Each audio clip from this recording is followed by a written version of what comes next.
Des questions? On va commencer maintenant. Que Dieu bénisse. Vous avez bien saisi, non? La question est très bien répondue, n'est-ce pas, frère Roland? Avant de poser ma question, j'ai une proposition par rapport à une question qui avait été posée dans Hébreux chapitre 7. Oui. Il était question de la tribu de Jésus. Oui. Judas, tu as fait la génétique, frère? En fait. Tu as travaillé pour bataille. Ouais, en fait, ce que je veux dire, c'est que quand nous lisons dans ce livre de Matthieu, chapitre 1, la descendance, la généalogie que Matthieu essaie d'énumérer, c'est en fait de nous situer la descendance charnelle du Seigneur Jésus-Christ. C'est cette descendance charnelle dont je demande comment il a fait pour apparaître dans le tribu de Judas. Frère, quand nous voyons Marie, oui. La promesse, en fait, la parole que l'ange a donnée à Marie, quand nous voyons, nous constatons que Marie était déjà liée par serment avec Joseph. Donc, mon épouse est liée par serment avec moi, elle est Bassa, je suis Bamileke, directement elle devient Bamileke. Non, d'abord elle devient Bamileke. C'est pas ça, frère. Allons-y. Je veux dire quoi? Quand nous lisons la généalogie, nous voyons que Joseph est descendant de David. Maintenant, dans Actes chapitre 2, là où il avait été dit que Jésus devait être postérité de David selon la chair. C'est sous ce lien-là donc. Donc c'est la lien des paroles. Ce lien parental de Joseph là, frère. Attends, Joseph a un lien de parenté avec Jésus. Je veux dire, il est descendant de David. Qui? Joseph. On parle de Jésus. Jésus, comment il est lié de parenté avec David? Justement, puisque Marie étant déjà mariée à Joseph, Dieu ne pouvant pas donc briser... briser le lien de mariage. Justement. Or, si Joseph n'était pas encore lié Regarde-moi, frère. Avec Marie... Regarde-moi. La Bible dit que Jésus est issu de Judas, oui ou non? Oui, on n'a pas dit qu'il est lié par serment. Il est issu, donc il vient de là. Et la Bible montre clairement qu'il est venu de là. Comment il est venu? Pas comme ça. Comme David a dit, je suis de la maison de David. Je suis en serment avec Marie. Donc par conséquent, l'enfant qu'elle a est de Judas. C'est ça, frère? Oui, c'est que on ne se comprend pas. Ce que je veux dire, c'est que, en fait, si Joseph n'était pas lié à Marie, oui. Et que Marie tombait enceinte du Seigneur Jésus-Christ, oui. Là on ne pourra pas parler de descendant de Judas. Voilà donc il est descendant de Judas par Joseph. Oui, ok, comment Joseph le touche? Ouais, je veux donc dire qu'on peut s'arrêter à ce niveau-là. Parce que si on veut toucher, comment on doit toucher la divinité du Seigneur Jésus-Christ. Non, il est Dieu. Son sang, c'est Dieu. Physiquement, comment il descend de Judas? C'est la question. C'est donc ça que je suis en train de répondre. Tu sais, si on veut voir, frère. Tu veux voir quoi? Oui. On dit que même Abraham est araméen. Mais il est araméen, justement. Il est araméen de nature. Oui, frère. Oui. Donc, c'est pour ça que je dis que, en fait, littéralement. Continue à chercher, frère. Continue à chercher. Frère, j'avais maintenant une question. Pose ta question maintenant. Dans Juge chapitre 17. Juge chapitre 17, oui. Maintenant, si vous ne posez pas de questions, moi je vais vous poser des questions ce soir. Et je vais désigner les personnes qui vont répondre. Juge chapitre 17, quelle est la question, mon cher? Oui, frère, en fait, il y a une certaine répétition là-bas. En fait, je veux dire qu'il y a une certaine incompréhension là-bas au verset 7. Il y avait un jeune homme de Bethléem de Juda, de la famille de Juda. Il était lévite et il séjournait là. En fait, je veux comprendre comment, jusqu'en Israël, on savait que... Non, c'est pas ça, il connaît la confusion que tu as là-bas. Ferme la Bible.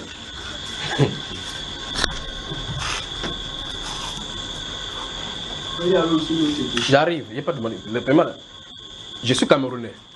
Je loge au Nigeria. Ça fait que tu sois Nigérian. Si je suis Camerounais, c'est obligé qu'il reste seulement au Cameroun. Il est lévite, il a la vie de lévite, mais il marche partout, il est libre d'aller n'importe où. C'est pas parce qu'on a dit qu'il est de Bethléem, c'est parce qu'il est dans le territoire là-bas. Quand il avait là, ça ne veut pas dire qu'il est issu de Benjamin. D'accord? Ni de Bethléem.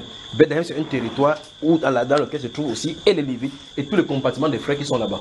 D'accord? Dans le tribu de Dan, c'est habiter quelqu'un des Zaboulon, des Naphtali, d'Isaka ou bien des Siméon. Vous pouvez habiter là-bas. Et le Lévite avait un livre court parce que dans chacune de ces villes, il y avait des portions réservées spécifiquement pour les Lévites. D'accord, mon cher? Question encore, allons-y. Vous avez des questions intéressantes. Dans ce Luc chapitre 6, partir du verset 41, où le Seigneur Jésus parle de sa chair comme étant une nourriture et de son sang comme un breuvage. Jean aussi, ou Luc. Dans Jean chapitre 6. Oui. Ouais, maintenant, nous voyons que les autres, en fait, par exemple, comme Matthieu et Marc, ils n'ont pas énuméré ce volet. Et c'est pas là le problème. Le problème maintenant, c'est que quand le Seigneur parlait ici, plus loin, on nous fait comprendre que quand il parlait ainsi, plusieurs de ses disciples n'allaient plus avec lui.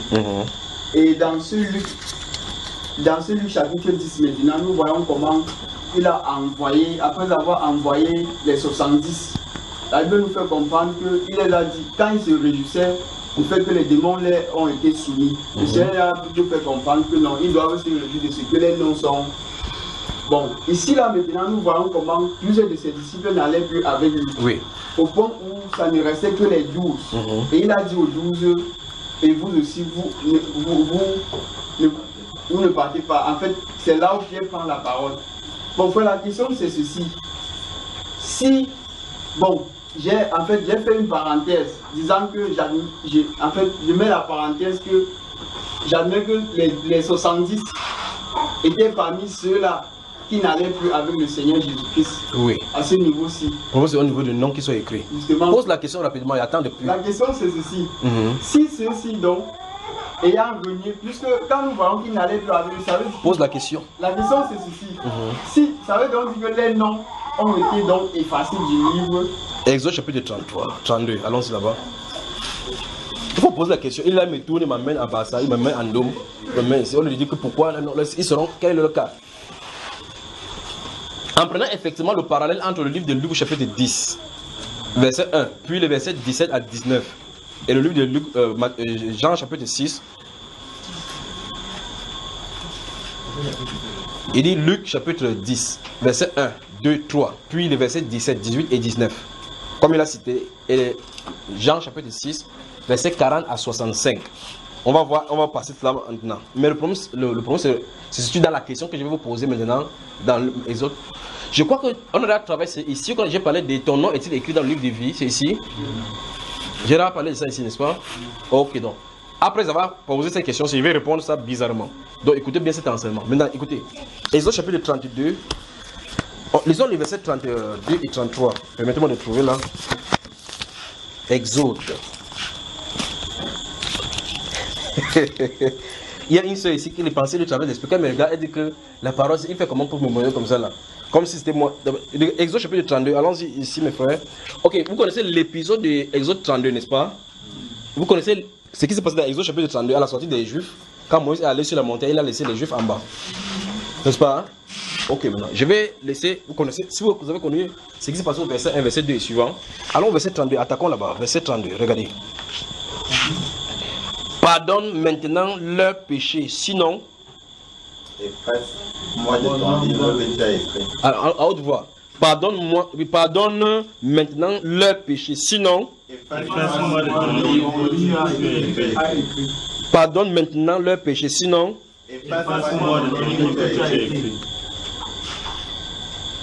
Qui a dit à Moïse qu'il y avait un livre que les noms sont écrits? Vous courez pour dire vite comme ça, n'est-ce pas? Le mot là est facile à dire. Je vous pose la question, vos noms ils sont? Donc là-bas c'est l'interrogation, là-bas c'est les révélations avec les autres sions. Après on va faire la constatation. Maintenant c'est Moïse qui descend. Dieu lui dit, ton peuple que tu as fait sortir de l'Égypte a s'est corrompu. Il dit maintenant son peuple. Maintenant quand il avait dit que Aaron, pourquoi tu as laissé ton peuple s'égarer comme ça? Il dit que non, ils ont fait comme ça, j'ai jeté dans le feu, puis le veau est sorti. Il dit, vous avez commis un grand péché. Je vais remonter au montagne pour voir si je peux obtenir votre pardon. Il va dire, Seigneur, ce peuple, il dit, pardonne leur péché, sinon...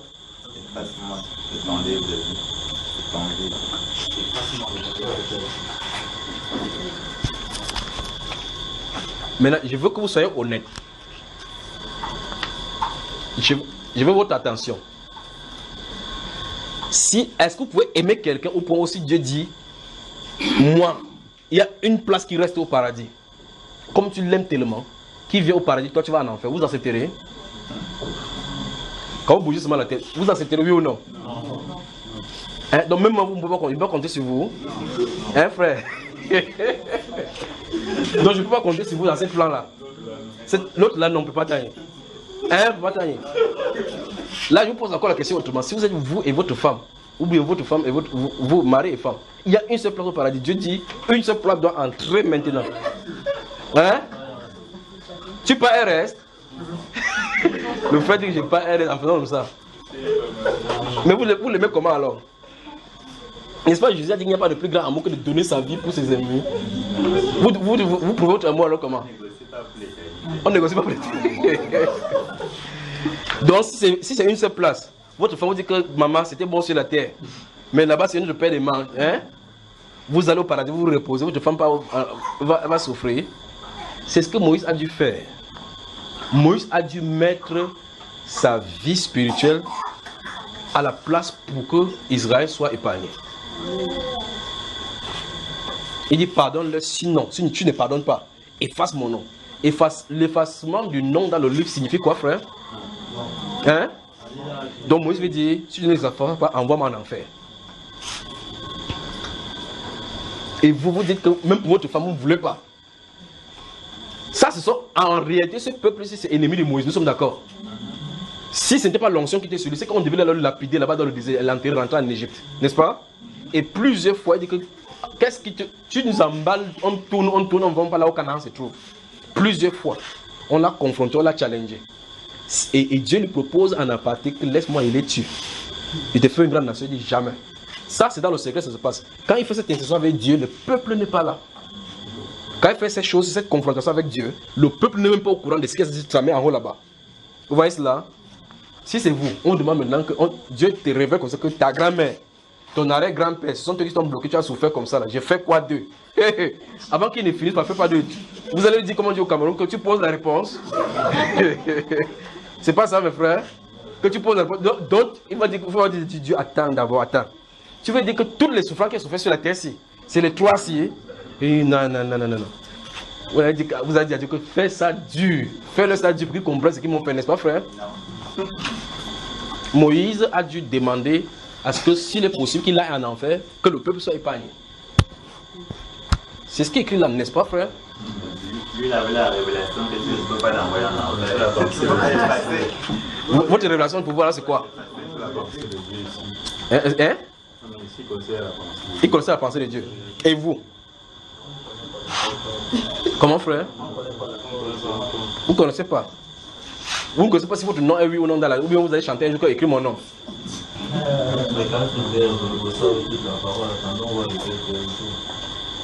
C'est-à-dire qu'on attend l'éternité. L'apôtre Paul disait que Clément et les autres, leurs noms sont écrits. N'est-ce pas frère?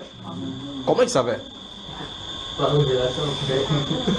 Le même mot que vous utilisez depuis là, depuis toujours.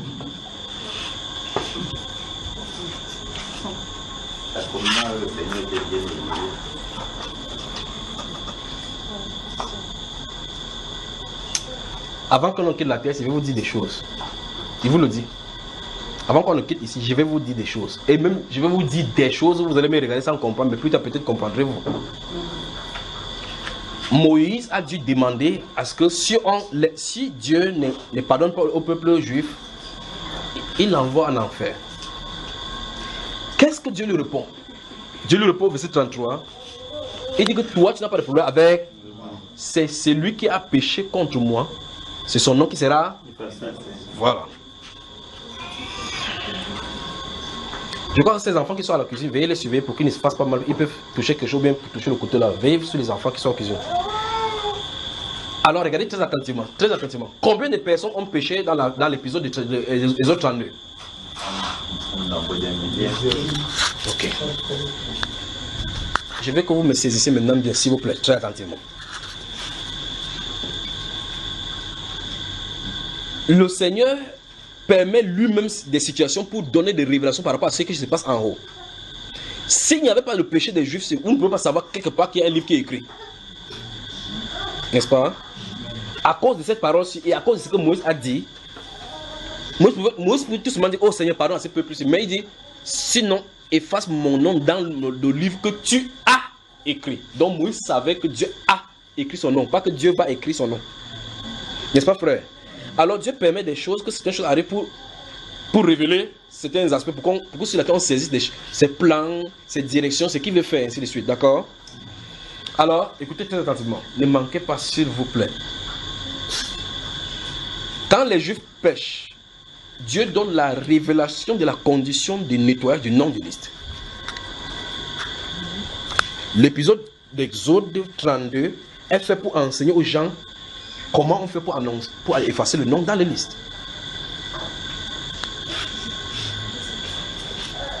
Bon, maintenant, je crois que si c'est compliqué, je vais rentrer dans Matthieu chapitre 12, allons là-bas, lisons quelque part.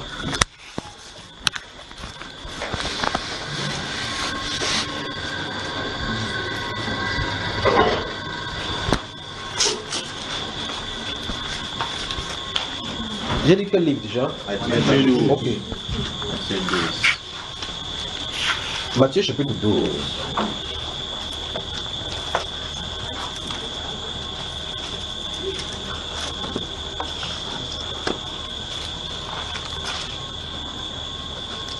Notez à partir du verset. Non, lisons. Notez les versets 22 et jusqu'au dernier.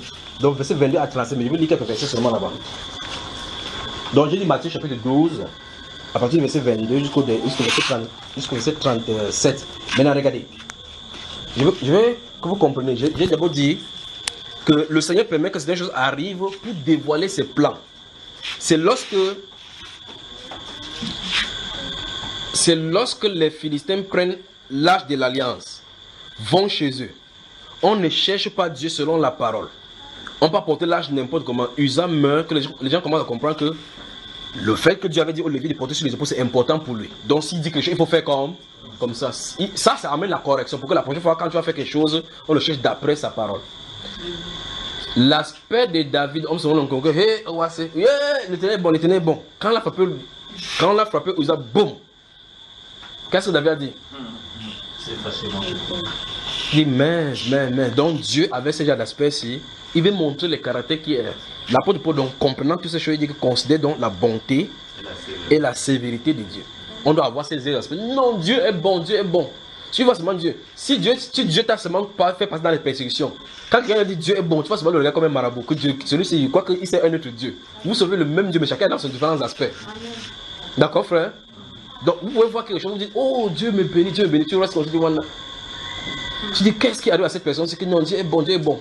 Attends qu'elle va inverser la tendance. Quand tu seras dans le repos des persécutions, que ce soit persécution, tu vas dire que mince. Ce qui arrive aux autres commence déjà à m'arriver. Pendant ce temps, l'autre sera en train de chanter les cantiques, il va dire, mon frère, fortifie-toi. Je vais te donner le secret, comment on fait pour subir les persécutions. Donc, dis à ton voisin, si tu passes par une étape avec Dieu, les étapes ne sont pas permanentes. Ça conduit à un autre niveau. Que ce soit dans les biens, que ce soit dans les persécutions. Voilà. Remarquez dans le livre de 2 Corinthiens chapitre 1, la Bible déclare que l'apôtre Paul et les autres Timothée étaient accablés au point même où ils cherchaient, ils désiraient même mourir. Quand ils désiraient mourir comme ça, Dieu n'était pas là. Ils étaient seulement, ils prient. Le Saint-Esprit qui est à l'intérieur, qui guérit tout le monde, ne répond même pas. Ah non. Si tu es malade, c'est que tu ne crois pas la puissance qui est en toi. Tu contrôles la puissance du Saint-Esprit toi-même. C'est toi qui contrôles la puissance du Saint-Esprit. Non. Tu peux lui dire que comme je mets ma main comme ça, guérir. Il faut qu'on se répande, cette génération-ci. Maintenant, regardez, je vais lire à partir du verset 22 avant de commencer à parler de pasteur là maintenant. Alors on lui amena un démoniaque aveugle et muet. Regardez bien l'esprit, ce que j'ai expliqué. Je vais lire ici et puis rentrer dans Exode. Alors on lui amena un démoniaque aveugle et muet. Et il le guérit, de sorte que le muet parlait et voyait. Maintenant, écoutez, qu'est-ce qui s'est passé? On lui a amené quelqu'un qui avait des problèmes. Jésus a résolu le problème, n'est-ce pas? Maintenant, toute la foule étonnée disait, n'est-ce point là le fils de David? Les pharisiens avaient entendu cela et ayant entendu cela dire, parce qu'ils ont entendu, comment on lui dit que c'est le fils de David, parce que le fils de David est une connotation du Messie roi. Maintenant, les pharisiens ayant entendu cela, dit cet homme ne chasse les démons que par Belzébuth, prince des démons. La jalousie a pris le cœur, n'est-ce pas? Maintenant, regardez. Comme Jésus connaissait les pensées, il leur dit, tout royaume divisé contre lui-même est dévasté. Il dit ceci parce qu'ils ont dit que c'est Belzébuth. D'accord?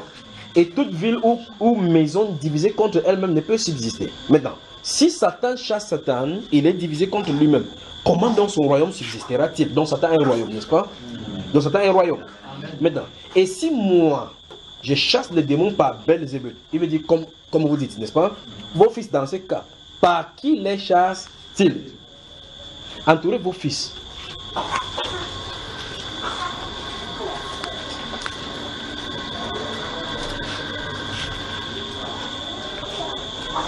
Vous avez entouré vos fils. Maintenant, je veux que vous travaillez ici. Vous dites de qui est-ce que le Seigneur Jésus parle dans ce verset comme étant le fils de ces gens-ci, d'accord? Vous me revenez avec les réponses ondoyantes et diverses. Et si moi je chasse les démons, nous sommes au verset 27 de Matthieu chapitre 12. Et si moi je chasse les démons par Belzébuth, vos fils, par qui les chassent-ils? C'est pourquoi ils seront, vos fils, n'est-ce pas? Ils seront eux-mêmes vos juges. Maintenant, verset 28.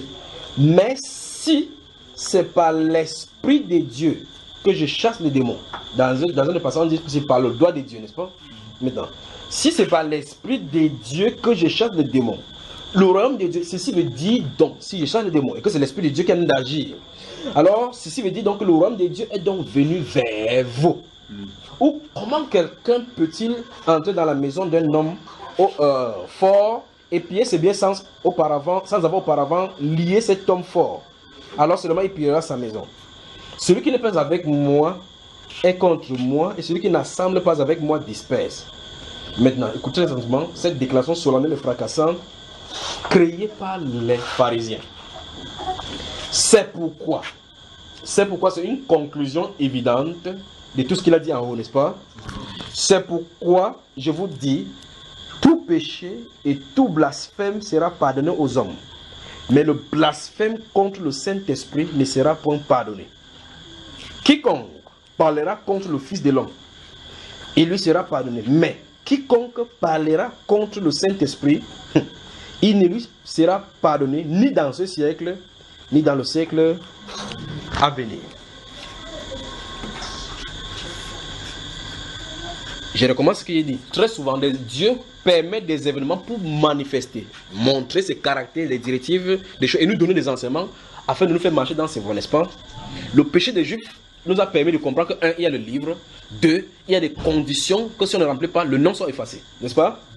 Ici, la guérison d'un enfant a amené le murmure et le blasphème d'un groupe. Et à cause de ces blasphèmes-là, Dieu révèle qu'il y a des styles de péché qui ne pardonnent pas. Vous avez vu ça? Hein? S'il avait guéri comme ça, et pas, sans qu'il y ait ce groupe-là pour nous enseigner. Les pharisiens avaient leur but d'être là-bas, pour nous enseigner afin qu'on se méfie de ces péchés. Si ces pharisiens n'étaient pas là pour dire ces choses-là, qui a permis cette conclusion, c'est pourquoi je vous dis tout blasphème et tout péché sera pardonné. Mais celui qui parlera contre le fait Saint-Esprit ne sera pas pardonné.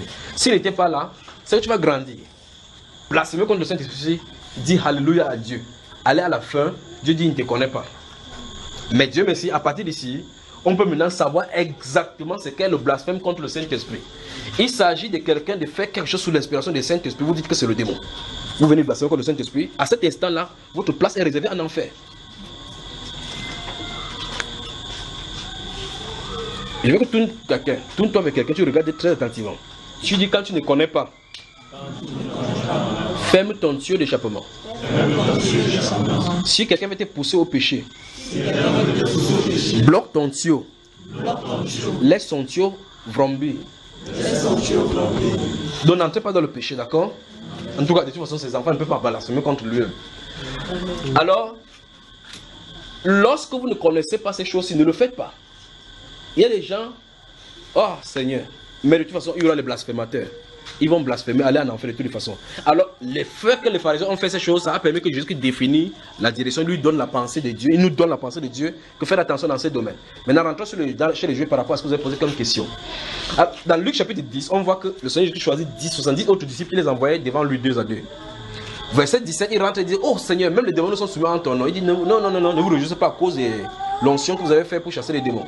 Je voyais Satan tomber du ciel comme astre brillant. Maintenant, ce que vous devez faire, c'est ne pas vous réjouir du fait que vous chassez les démons. Réjouissez-vous au contraire de ce que vos noms sont écrits dans...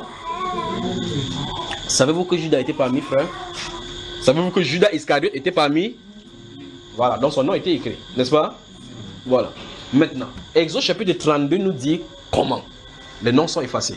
Les Juifs pêchent, au verset 32, comme nous avons vu là, Moïse dit, ah Seigneur, pardonne à ce peuple-ci, sinon efface mon nom dans le livre que tu as écrit. Dieu lui dit, non, il ne peut pas effacer ton nom parce que tu n'as pas rempli les conditions d'effacement. C'est celui. Il n'a pas dit c'est ceux. Remarquez très attentivement. C'est tout un peuple, y compris Aaron. Un de ceux, je vais poser la question, que vous pensez qu'Aaron sera où, n'est-ce pas frère? Vous avez dit qui sera où? Aaron, le premier sacrificateur de Dieu. Il sera où? Ah? Au ciel. Il sera avec le Seigneur. Et a accompli quelle mission sur la terre, frère? Ceux qui pensent qu'Aaron sera au paradis, dites-moi, levez la main seulement. Il n'y a pas de neutralité parce qu'il y a soit le paradis, soit l'enfer. Il n'y a pas de purgatoire. Non, ça c'est clair, c'est la définition. Je dis que ceux qui pensent que Aaron, il n'y a pas de Aaron dans la Bible, non? Ceux qui pensent que Aaron sera au paradis, levez la main. Ceux et celles qui pensent que Aaron sera au paradis, levez la main. Ne faites pas comme ça, pour que la prochaine fois, ils voient la même position. Levez bien la même voix, frère, ça vous permet au moins de vous soulager un peu. Voilà. Baissez la main. Ceux qui pensent que Aaron sera en enfer, levez la main. Moi, je ne sais pas. Le frère de la dit que frère, moi, je ne sais pas. Il dit qu'il est neutre. Je ne sais pas. Sa femme a pris position.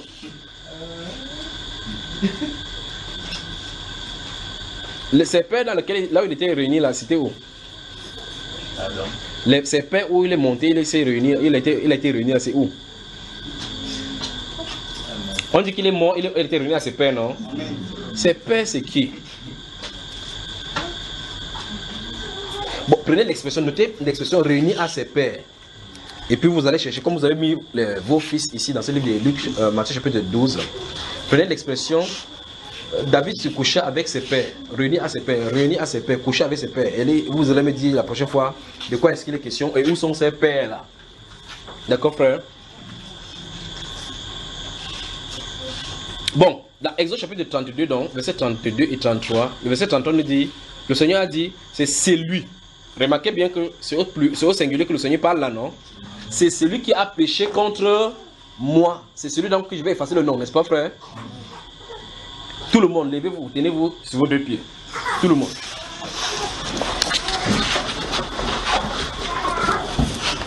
Même si vous m'écoutez, n'importe où maintenant, tenez-vous sur vos deux pieds et vous faites cet exercice, tenez-vous. Ça vous permet de vous soulager maintenant, d'accord? Ok. On va confronter Exode 32, verset 33 avec nous tous ici, n'est-ce pas? Celui qui n'a jamais péché contre Dieu s'assoit.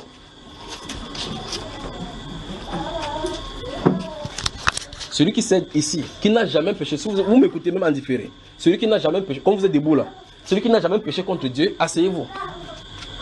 Ah, vous êtes tous debout? Ok, veuillez vous asseoir maintenant. Voilà.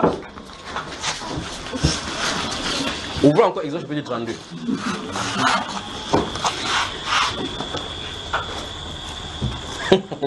Donc personne n'a accepté s'asseoir. Ok. Exode chapitre 32. Partagez, lis-nous le verset 33 encore. L'Éternel dit à Moïse, c'est celui qui a péché contre moi que j'effacerai de mon livre. Ok. Combien de personnes étaient debout ici? Dieu a dit que qu'est-ce qu'il va effacer? Tout? Non. Dieu a dit que qu'est-ce qu'il va effacer? Attendez doucement. Je vous pose la question. Je vais vous faire comprendre les choses de mon Père. Dieu dit ici à Moïse que quoi? Qu'est-ce que le renseignement qu'il lui donne? C'est celui qui a péché contre moi, oui, que j'effacerai de mon livre. Ici, qui est-ce qui n'a pas encore péché contre le Seigneur? Qui a déjà péché contre le Seigneur? Donc vos noms, vous tous effacés. C'est ça ou c'est pas ça? Il y avait un péché particulier ici, le vol d'or. Est-ce que Dieu a dit que celui qui a fait le veau d'or, celui qui veut tuer?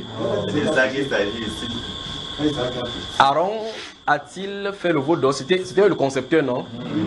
Son nom a-t-il été effacé? Non. Donc vous aurez le problème avec la Bible, avec son langage à lui. Alors la Bible déclare que c'est celui qui a péché. Dieu dit que c'est celui qui a péché contre moi.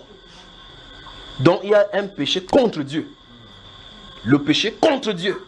Quand ce péché contre Dieu est fait, votre nom est effacé. Donc le Saint-Esprit vient de nous montrer la condition pour que le nom soit effacé. Il faut pécher contre Dieu. Le Saint-Esprit vient de nous montrer dans Matthieu chapitre 12 le péché contre le Saint-Esprit. Il suffit qu'un miracle soit fait par le Saint-Esprit. Vous dites que le Saint-Esprit c'est le démon. Vous avez blasphémé contre le Saint-Esprit. Vous y êtes? Alors, c'est quoi pécher contre Dieu? Là maintenant vous devez comprendre son langage à lui maintenant. Parce que si c'est ça, la Bible est claire. Tous ont péché et sont privés de la gloire. Alors maintenant, tous ont péché, mais tous n'ont pas péché contre Dieu. Vous y êtes? Voilà. Il dit, nous tous, nous savons pécher. Vous ne pouvez pas faire autrement. La Bible déclare que tous ont péché et sont privés de la gloire de Dieu. Parce que vous prenez ce passage, le passage dit que c'est celui qui a péché contre moi que j'effacerai. Et que la Bible dit de l'autre côté que tous ont péché, c'est que tous les noms sont effacés. Donc, ce qu'il a dit par celui qui va pécher contre moi, il a désigné quelque chose de spécifique. Que Dieu vous bénisse. Voilà. La question maintenant c'est, les disciples qui sont partis, est-ce qu'ils sont partis pour ne plus marcher avec lui ou bien pour ne plus être ses disciples? Qu'est-ce que la Bible en dit? Hein frère, maintenant vous venez de vous réveiller, n'est-ce pas? La Bible déclare que dès ce moment-là, ses disciples ne partaient plus avec lui. Si tu ne pars pas avec lui, ça veut dire que tu ne pars pas avec lui. Nicodème partait partout avec lui. Non. Il était avec son disciple en secret. Pas vrai? Donc son nom était écrit en secret. Que Dieu vous bénisse, que Dieu vous bénisse. Des questions? Oui. Dans Luc chapitre 22. Il va parler à haute voix lui aussi. C'est dans Luc chapitre 22. Luc chapitre 22, le verset 36. Oui. Merci. Vous avez de bonnes questions aujourd'hui. Il est écrit dans le verset 36. Et il leur dit maintenant au contraire que celui qui a une bourse la prenne et que celui qui a un sac le prenne également. Que celui qui n'a point d'épée vende son vêtement et achète une épée. Oui. Et quelle épée ça y est aussi? Quand on vend le vêtement, on achète quoi? Il parle de couteau. Puisque la suite dit autre chose. La suite dit quoi? Il faut que cette parole qui est écrite s'accomplisse en moi. Il a été mis au nombre des malfaiteurs. Oui, en fait, c'est frappe le berger et les verrues vont se disperser. Qu'est-ce que tu veux par là, dit frère? Quand on poursuit, le Seigneur dit voici une épée. Oui. Quand Pierre a dit que voici une épée, lui, suffira. Non, non, c'est pas dont il est question. Parce que l'apôtre Pierre croyait qu'en faisant ça, il va défendre la cause par rapport à là-bas. Il faut que ce qui va arriver à la croix s'accomplisse. Oui. Mais l'apôtre Pierre ne veut pas empêcher ça, que ça ne fait pas. Il dit que ça suffit. Mais peut-être tout à l'heure, il a dit que achète l'épée. Oui. Il a dit que maintenant, mes gars, le moment arrive où je ne serai plus là pour protéger. Initialement, il les a envoyés 2 années à aller prêcher. Il a dit ne prenez ni bourse parce qu'il était là. Dans Jean chapitre 17, il leur a dit que quand j'étais au milieu de je les gardais en ton nom. Maintenant, j'ai quitté du monde, ils sont du monde, je l'ai pris de les préserver du mal, n'est-ce pas? Quand il était là, il veillait sur leur nourriture, sur tout, n'importe quoi. Pas vrai, frère? Ici, il dit que la violence va arriver. Préparez-vous. Il n'est pas dit acheter le couteau pour vous tuer. Non. Il a voulu amplifier en disant que, sachez que l'heure sera grave maintenant. Parce que je serai un objet de scandale. Et ça va faire le temps qu'il va falloir que. Prenons cet apôtre Pierre qui a pris le couteau là. S'il avait le même couteau là le soir que la femme là parlait que toi tu étais l'un des disciples, qu'est-ce qu'il devait faire au ventre de cette femme là? Que c'est la malchance avec toi. Pas vrai? Il devait tuer comment on va envoyer dans l'obscurité. S'il était arrivé jusqu'à ce niveau là. S'il est arrivé au niveau de régner, le maître dit que non, Jésus, parlait même de qui? Jésus, il s'appelle comment? Que je le connais, j'ai jamais entendu parler ce nom là. Ah, vous parlez de l'apôtre Pierre.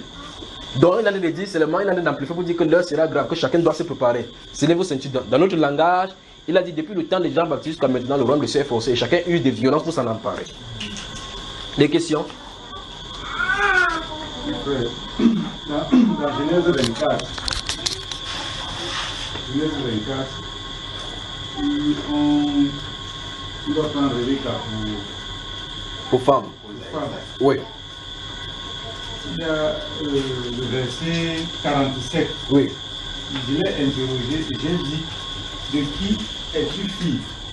Elle a répondu, je suis fille de Bethel, fils de Nacor et de Milka. J'ai mis l'anneau à son nez et les bracelets à ses mains. Oui. Comment comprendre? Tu veux comprendre quoi c'est? Tous ces objets qu'on a mis. Est-ce que c'est une signification particulière? Non, attends d'abord, laisse le frère s'exprimer. Laisse le frère s'exprimer. Oui, peut-être le frère, s'il y a eu des questions quelque part, il a dit que non, mais là, il faut qu'il parle avec le garçon qui pose des trucs, des boucles d'oreilles, là, que c'est lui qui doit répondre à ça. Donc c'est de ça effectivement, c'est de ça qu'il Quel est le s'agit. point? C'est de ça qu'il s'agit. Qu'est-ce qu'il s'agit? Les bracelets et les Il faut dire seulement comme ça, tu quittes une fois, on les tourner comme ça là. Je ne l'ai pas tourné. En réalité, la question c'est ceci. C'est que tu parles qu'on porte des boucles. On ne peut pas, les femmes doivent porter ceci. Comment comprendre que ici à Rebecca, il y a ça? Je peux te prendre ça dans Cantique des Cantiques. Et dans le livre d'Ézéchiel, chapitre 16, te montrer comment Dieu lui met les boucles, le Paris, Jérusalem. D'accord, frère? Maintenant, pose-moi directement que ça me regarde dans les yeux. Mais je voulais comprendre donc, tel que tu as compris ma question.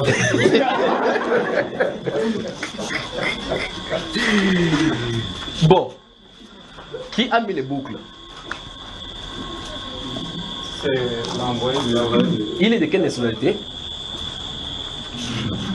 Babylonien. Non. Sa ville natale est appelée, là, dans ces chapitres-là, Eliezer de Damas, en Syrie. Un peuple? Païen. Non, laisse idolâtre. Un peuple? Païen. Voilà. Donc le peuple païen, ça fait quoi?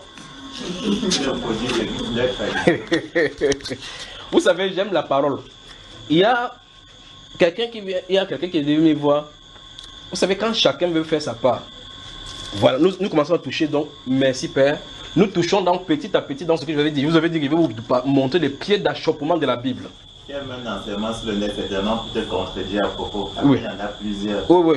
Mais il fait qu'il y a parti dans du monde, je crois, par rapport aux questions des bijoux. Justement. Les sons Catherine Gandjumo, c'est Catherine Gandjumo, n'est pas de question des Il y bijoux. en a qui contrarient justement tes enseignements concernant ça en prenant ces exemples de. Dieu merci, ça montre clairement qu'ils écoutent quand même. Et ils vont écouter, ils vont comprendre. Mais écoutez très attentivement. Il y a donc les pieds d'achoppement dans la Bible. Je vais vous en énumérer encore comme j'en avais déjà énuméré. Vous prenez la Bible au sens propre, vous remarquerez très attentivement qu'il est inadmissible qu'un croyant pas épouser un non-croyant. Que direz-vous de Salomon, le roi Salomon, qui a la sagesse de Dieu pour diriger le peuple? La Bible déclare dans 1 Roi chapitre 11 qu'à l'époque de la vieillesse de Salomon, son cœur ne fut plus tout entier à son Dieu parce que ses femmes, les diverses femmes qu'il avait prises dans la nation, avaient incliné son cœur vers leur Dieu. Salomon sera au paradis ou en enfer, frère? On incline pour vous, vous allez aller où? Regardez les femmes là, regardez-les bien, c'est dangereux. Il dit pas celle-ci, les femmes. Et on dit, à l'époque de sa vieillesse, ces femmes ont incliné leur cœur. Donc il y a eu la compétition des divinités dans son cœur. Au point où dans tous les hauts lieux, il a bâti les divinités, les temples pour les différentes divinités. N'est-ce pas, frère? Pied d'achoppement. Donc maintenant, si tu vas dans la Bible, tu veux adorer, tu veux trouver des ouvertures pour pouvoir épouser les dieux, les peuples païens, tu vas en trouver, ça s'en trouve. Vous allez trouver une belle femme comme Esther qui allait épouser un roi païen. Vous pouvez avoir une justification pour pouvoir aussi épouser un roi païen. Vous pouvez avoir. Vous pouvez avoir les justifications pour aller dire que mince, ce soir-ci, il faut qu'il parle de prostituée. Même oser était allé chez les prostituées. Tu peux t'en sortir. Tu vas t'en sortir avec ta pensée et la Bible. Mais devant Dieu, tu ne t'en sortiras jamais. D'accord? Vous êtes là? Tu peux aller dans la Bible, tu dis que non. Le baptême, qu'est-ce que le court garçon là raconte? Jésus lui-même a dit sa propre bouche. Tu arrêtes ta bouche comme ça, comme pour Jésus. Que baptiser au nom du Père, du Fils et du Saint-Esprit. Tu peux dire cela, t'en sortir. Et puis chercher des gens qui sont avec toi, qui peuvent s'en sortir. Que tu es d'accord, dis oui, tu es d'accord, dis oui. Je suis passé dans ce cas-là. Devant le trône, tu n'auras jamais raison. Parce qu'il a révélé par son esprit que c'est au nom du Seigneur Jésus. Malgré qu'il a dit cela. Ce Jésus a dit, si ton œil pour toi est une occasion de chute, enlève. Si ta main est une occasion de chute, coupe. Jésus a dit ça de sa propre bouche. Quand ta main te dérange, coupe. Il a dit ça. Pas vrai? Ah, il a une parabole. Hein? Alors faites attention, n'est-ce pas? Il y a donc les pieds d'achoppement dans la Bible. Des pieds d'achoppement. Des pieds d'achoppement dans la Bible. Alors, regardez très attentivement. Il veut que vous m'écoutez très attentivement. Vous êtes prêts? Genèse chapitre 35. Vous savez, les gens sont allés en Europe, ils sont compromis parce qu'ils sont entrés dans l'onction des satanismes européens au point où ils ne savent plus quelle est la prédication. Si quelqu'un prêche contre moi, Je m'en fous de ce qu'on prêche contre cela. Je vais prêcher ce que la Bible en dit. Parce que d'autres personnes, voici ce qu'il en est. Regardez exactement, ces prédicateurs dont tu parles vont dire qu'on ne voit nulle part dans la Bible où on parle de pantalon. Mais ils condamneront quelqu'un pour qu'il ne fume pas de la cigarette. Nous sommes d'accord. Ils vont dire que, les pantalons, les femmes ne doivent pas porter le pantalon. Nulle part dans ces versets, Dieu ne parle de pantalon. Que tous les chrétiens qui les écoutent fument. Parce que nulle part dans la Bible, on ne parle de cigarettes. Nulle part dans la Bible, il y a une question de boîte de nuit. Allez en boîte de nuit. Mettez en Jésus, là-bas. Genèse chapitre 35. Moi, je parle du langage de la Bible. C'est ça dont je parle. Alors, s'ils lisent la Bible et que le Saint-Esprit leur pose d'abord la question, ils vont se réveiller d'abord en répondant à la première question qu'il a demandé aux femmes de percer les oreilles. Il faut que cette question soit d'abord répondue avant que n'importe quel verset biblique vienne ensuite.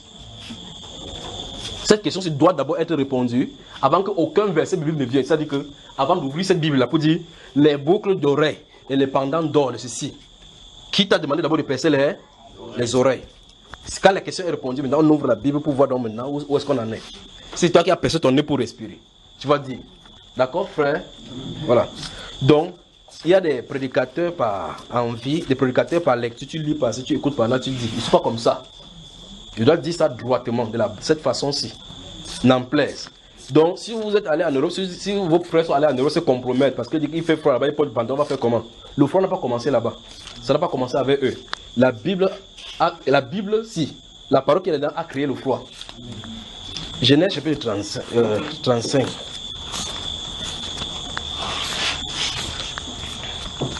En fait, je suis là à Genèse chapitre 35 parce que je vais vous montrer une autre personne à une grande dimension par rapport à ce que vous avez désigné. Ici, il s'agit d'Éliézer de Damas qui allait mettre les pendants dorés parce qu'elle a interrogé tu es de quelle famille pomme. Elle a mis là-bas pour dire que je t'attrape.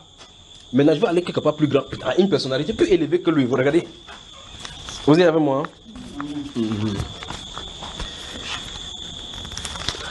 Ah, mais super. Après avoir lu ceci, je vais dire quelque chose là maintenant. Gardez seulement vos cœurs doucement. Chapitre 35, verset 1, j'y vais. Dieu dit à Jacob, Dieu de façon spécifique a dit à qui? Lève-toi, monte à haut. Bethel, ça veut dire quoi, frère? La maison de Dieu. Lève-toi, monte à Bethel et demeure-y. Là, tu dresseras un autel au Dieu qui t'a parlé. C'est Dieu qui en a parlé. Il dit au Dieu qui t'a parlé comme s'il parlait d'une autre personne. C'est un autre truc là-bas maintenant. Un autre pied d'achoppement sur Jésus qui est Dieu. Son peuple, fils, il arrive. Si Jésus était Dieu, pourquoi il priait-il alors? Dieu ici il parle de qui? Quand il dit à Jacob que monte dresser le temps de Dieu qui t'a apparu, il parle de l'autre Dieu qui lui est apparu. Pourquoi il ne dit pas, ça coûte quoi de dire qu'à moi qui t'est apparu? Il lui commence à parler comme à la troisième personne. Pierre d'achoppement. On y va. Il dit, monte à Bethel et demeure-y. Là, tu dresseras un autel au Dieu qui t'apparut lorsque tu fuyais Ésaü ton frère. Écoutez bien, voici ce que Dieu a dit à Jacob. Maintenant, il se tourne. Jacob dit à sa maison et à tous ceux qui étaient avec lui, ôtez les dieux étrangers qui sont au milieu de vous. Purifiez-vous et changez des vêtements. Nous nous lèverons et nous monterons à Bethel. Là, je dresserai un autel au Dieu qui m'a exaucé dans le jour de ma détresse et qui a été avec moi pendant le voyage que j'ai fait. Écoutez bien, cette Bible ici là. C'est coloré, c'est plié là. Il donnait à Jacob tous les dieux étrangers qui étaient entre leurs mains. Donc les dieux étrangers étaient entre leurs mains. Il portait les dieux. Mais c'est quand même terrible avec les êtres humains. Les dieux étrangers étaient entre leurs mains et les anneaux qui étaient à leurs oreilles. Jacob les enfouit sous le térébin qui est près des Sichem. Ensuite, il partit. Qu'est-ce que les boucles d'oreilles est à l'adoration et la consécration de l'autel de Dieu? Je veux que vous me répondiez. Dieu s'adressait à qui? Il est qui? Prophète. Quand Dieu parle au prophète, remarquez que dans le discours de Dieu, Dieu n'a pas mentionné quoi que ce soit comme péché là-bas au milieu, n'est-ce pas? Nous sommes d'accord, frère? Okay. Dieu n'a pas mentionné quoi que ce soit. Il n'a pas dit, Jacob, sanctifie-toi, prêche aux gens qu'il faut qu'ils se répandent de leur péché. Il a dit, écoutez très attentivement, quand on ne connaît pas Dieu, c'est comme ça qu'on peut bâtir n'importe quoi. On peut dire que ce n'est pas important. Dieu ne regarde pas à l'extérieur. N'est-ce pas, frère? Ok. Les dieux là sont faits en fonte, en argent, en or, pas vrai? L'or et l'argent appartiennent? Okay. Qui monte à Bethel avec cet or et argent, comme ça lui appartient là? Pourquoi n'est-il pas monté là-bas? Souvenez-vous que ce n'est pas seulement l'or et l'argent qui lui appartient. Le ciment, le bois lui appartient, frère. Pas vrai? Qu'est-ce qui ne lui appartient pas? Donc arrêtez, l'or et l'argent appartient à l'Éternel. Il faut qu'on soit riche. La terre appartient aussi à Dieu. Va prendre les terres de l'État. Va prendre. Et vous allez savoir de quoi il est question. Même pour avoir le titre, tu ne fais pas le moment. Maintenant, regardez. Dieu dit à Jacob, monte à Bethel. Et là, demeure-y. Bâtis un hôtel au Dieu qui t'a apparu lorsque tu fuyais son fils Ésaü, n'est-ce pas? Dieu dit ça et s'arrête. Qui a dit à Jacob que pour avancer dans la maison de Dieu, tu ne peux pas te prosterner devant la maison de Dieu avec les ornements, ces choses étrangères au milieu de toi? Qui lui a dit? Y a-t-il un verset biblique qui lit quelque part? Non. Qui lui a dit cela? Ok, je pose la question. Lorsqu'il fuyait, on a dit à lui, les gens de sa maison et tous ceux qui étaient avec lui. Souvenez-vous, il n'était pas seul, il marchait toujours en contingent, n'est-ce pas? Maintenant, ça veut donc dire que malgré, et c'est là où j'ai dit tout à l'heure que rappelez-moi, je vais vous dire quelque chose. Il y a des gens qui disent que je connais une femme qui prie et Dieu exauce. Elle a les boucles, elle est habillée comme ça, n'est-ce pas? Dieu exauçait Jacob malgré qu'il y avait le péché au milieu de Dieu étranger. Dieu l'exauçait. N'est-ce pas, frère? Malgré qu'il marchait avec Dieu, il y avait au milieu de son peuple des idolâtres qui avaient, on dit, les dieux étrangers à leurs mains, avec le pendant d'oreille, n'est-ce pas? Ça n'a pas empêché que Dieu l'exauce. Mais lorsqu'elle a compris qu'il faut maintenant aller dans une autre dimension de communion avec Dieu, il fallait la séparation. Donc si quelqu'un sait qu'il va adorer à partir du temps en entendant dans le baffle, c'est son problème qui reste dehors. Nous entrons à l'intérieur dans le demeure de sa sainteté. Amen. Vous avez moi, frère? Il faut que vous me saisissez. Alors voici le prophète qui connaissait de quoi il est question. Donc, écoutez très attentivement. Abraham engendra Isaac. N'est-ce pas? Isaac engendra Jacob, dont il est question ici, et Ésaü. Ok, maintenant rentrons sur sa maman. Sa maman a été consacrée en prenant les divinités étrangères sur, sur les oreilles. Quand le prophète vient, il y a ça au milieu de lui, il ne dérange pas. Il ne dérange pas parce que non, c'est familial, c'est une coutume familiale, n'est-ce pas? Quand Dieu s'est révélé à lui, il a dit ôtez-moi ça rapidement. Ok. Des questions? Vous lisez seulement la Bible, vous voyez l'autre personne dit autre chose, vous êtes étonné. Mais il suffit que vous entrez là-bas, vous allez savoir autre chose. Mais souvenez-vous, la première question que vous devez répondre, qui vous a demandé de percer le nez et les oreilles? Il faut que cette question-là soit répondue. Et répondre ça par la suite, bibliquement. Non, si on perce les oreilles, c'est pour qu'on soit femme. Donc quand Ève est sortie là, Dieu a percé ses oreilles. Quand elle est sortie comme ça, on ne sait pas. Quand tu es fille dans l'obscurité, on ne sait pas que tu es fille. On regarde d'abord tes boucles d'oreilles. Vous dites que non, ça c'est une fille. Bêtise. N'est-ce pas, frère? Vous-même, les femmes, dites bêtise. Donc si on fait comme ça, on va savoir comment tu es une fille. Donc quand tu es sorti du ventre, le médecin a mis le boucle d'oreille pour dire que ça c'est une fille, c'est ça? Quand vous sortez du ventre, le médecin, les sages-femmes qui vous ont pris. Enfin, quand vous allez dans le, vous savez, le choc qu'on met sur les appareils du ventre là. Vous savez, quand vous êtes enceinte, on va mettre elle met comme ça, elle fait. Il regarde quoi là? Il regarde des oreilles, n'est-ce pas? Dis à ton voisin une bêtise. Donc le médecin met l'appareil, il cherche là où tes oreilles dans le ventre. Vous regardez que non, les oreilles montrent que c'est une fille. Ah, vraiment, que Dieu nous vienne en aide. Les gens vont toujours chercher les médias à 14h. Allez chercher dans la Bible. Allez chercher. Vous pensez que vous voulez chercher contre vous, vous allez chercher contre vous-même. Ça ne peut pas marcher comme ça. Des questions? Vous avez encore confronté, on vous a dit quoi après dehors que vous avez dit? J'aimerais seulement qu'un de ces jours, quelqu'un organise une conférence des serviteurs de Dieu, qu'on vienne sur ça, que mettre place là-bas, répond à toutes les questions qu'on va poser en ces jours-là, on va savoir qu'il y a quelqu'un dans les cieux. J'aimerais seulement avoir cela. Mais vous venez même jusqu'à eux, vous dites, frère, je suis ici, chacun trace. Des questions posées. S'il n'y a pas de questions, je crois que aujourd'hui, certains n'ont pas coupé le jardin. Il y a d'autres personnes qui viennent arrêter exprès parce que c'est qu'il faut qu'il coupe son jeûne dehors à 18h. On a dit que ça finit à 18h. Il achète sa banane, il met dans le sable son beignet, il s'assoit au parking là-bas en bas. Il attend. 18h, il mange avant de monter. On ne sait jamais ce qui va arriver là-bas en haut chez Maman Véro. Y a-t-il des questions? S'il n'y a pas de questions, fermez la Bible. Je vais vous dire quelque chose maintenant.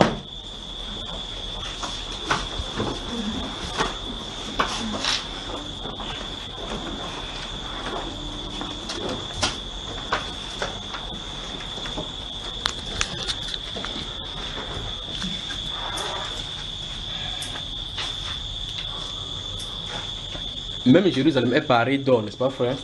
Et des pierres précieuses, n'est-ce pas, frère? Pourquoi on porte des habits dans le ciel?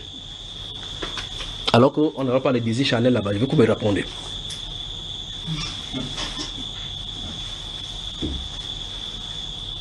Vous avez la réponse? J'ai des questions à poser sur cette terre. J'ai des questions à poser. Maintenant, regardez, si vous lisez le livre de Matthieu chapitre 13, il y a 5 paraboles. Le premier parabole commence par un semeur sorti pour s'aimer. Vous connaissez ça, n'est-ce pas? Dans Matthieu chapitre 13, rentrez travailler là-dessus. Les 4 styles de terre, selon que Matthieu chapitre 13 a entendu déclarer. Écoutez très attentivement. Il dit qu'un semeur sorti pour s'aimer. Dans l'explication, il va parler, les semences vont tomber sur le long du chemin. Les oiseaux. Vous entourez oiseaux là-bas. Dans ce Matthieu chapitre 13, d'accord? C'est un semeur qui sème. Le long des chemins, c'est les oiseaux qui mangent. Ce qui est tombé sur le chemin. Parce que, enfin, quand vous voyez cette image, si le maïs tombe comme ça, l'oiseau, à partir de peut voir directement ces semences-là, n'est-ce pas? Ok. Le Seigneur dit là-bas que les oiseaux mangent. Puis dans l'explication, lorsqu'il dit que la semence, c'est la parole. N'est-ce pas? Il dit, quand un homme écoute la parole, quand il écoute et ne la comprend pas, le malin vient et vole ce qui a été semé dans son cœur. Ah. Il dit, c'est celui qui symbolise par ce qui est tombé le long des chemins. Vous avez vu cela? Alors je veux que vous travaillez personnellement pour vous-même. Quand j'écoute la parole, est-ce que je la comprends? Il faut que cette question soit répondue. Parce que si tu ne comprends pas, la Bible déclare que qu'est-ce que le malin va faire? Mais voici un problème. Dans la parabole, le Seigneur dit, ce qui tombe en chemin, il dit les oiseaux viennent et mangent. N'est-ce pas, frère? Puis ici, il dit, ceux qui écoutent la parole, celui qui écoute la parole, il ne la comprend pas, le malin. Vous voyez la différence? Dans la parabole, c'est les ici, quand un homme écoute, ne comprend pas, c'est le malin. Alors, suivez-toi très attentivement. Quand j'écoute la parole, est-ce que vraiment je la comprends? Ou mieux encore, quand vous voyez dans ces versets-là, comprendre. Parce qu'il dit que quand celui qui écoute la parole, qui reçoit la parole, ou mieux pour être précis, qui reçoit la parole sans la comprendre. Je veux qu'on souligne le mot comprendre. Essayez de rester sur ce mot-là, comprendre, jusqu'à ce que vous laissez pénétrer parce que le Seigneur veut dire par comprendre. Christ est allé à la croix, oui ou non? Qui a écouté ce qu'il dit? Tous ceux qui ont écouté, levez la main. Baissez la main. Christ est allé à la croix, oui ou non? Tous ceux qui ont compris ça, levez la main. Vous avez compris que Christ est allé à la croix? Vous avez compris? Vous avez entendu? C'est le son que vous avez entendu là. Vous avez compris? Donc restez dans ce qui, quand tu entends, quand tu reçois, si tu ne comprends pas, restez c'est qu'est-ce que Dieu dit par comprendre. D'accord?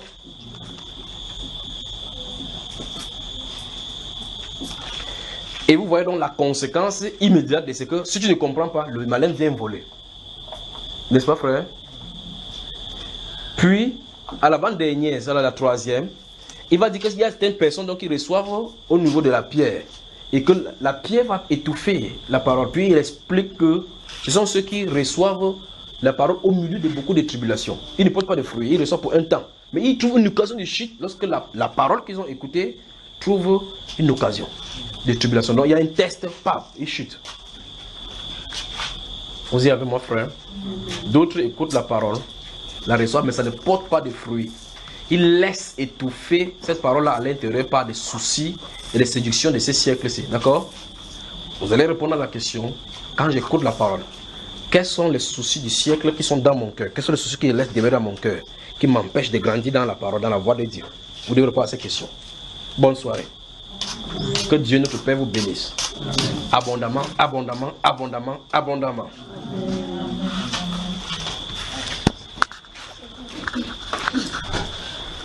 On dit bonne soirée, celui-là lève encore le doigt.